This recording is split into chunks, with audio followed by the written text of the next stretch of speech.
ಪೌರ ಕಾರ್ಮಿಕರಿಗೆ ಕಳಪೆ ಮಟ್ಟದ ಆಹಾರ ನೀಡುತ್ತಿರುವ ನಗರಸಭೆ.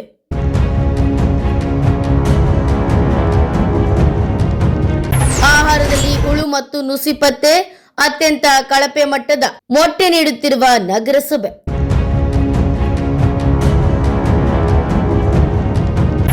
ರಾಣೆಬೆನ್ನೂರು ನಗರಸಭೆಯಿಂದ ಪೌರ ಕಾರ್ಮಿಕರ ಊಟಕ್ಕೆ ದಿವ್ಯ ನಿರ್ಲಕ್ಷ್ಯ, ಅರ್ಧ ಬೆಂದ ಹಸಿ ಮೊಟ್ಟೆ ವಿತರಣೆ.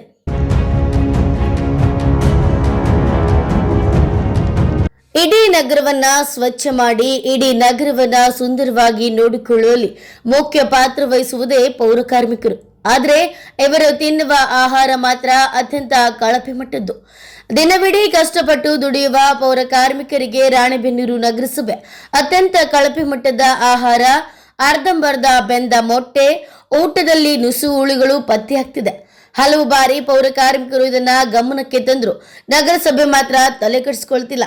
ಇಷ್ಟೆಲ್ಲ ಅವಾಂತರಗಳು ನಡೀತಾ ಇದ್ರು ಪೌರ ಕಾರ್ಮಿಕರ ಆಹಾರದ ಗುಣಮಟ್ಟತೆಯನ್ನ ಹೆಚ್ಚಿಸಿಕೊಡ್ತಿಲ್ಲ.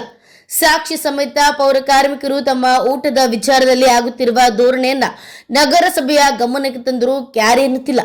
ಏನಾದ್ರೂ ನಗರಸಭೆ ಎಚ್ಚೆತ್ತುಕೊಂಡು ಪೌರ ಕಾರ್ಮಿಕರಿಗೆ ಗುಣಮಟ್ಟದ ಆಹಾರವನ್ನ ನೀಡ್ತದ ಕಾದ್ ನೋಡಬೇಕಿದೆ. Bureau report, news pulse, Ranebennur.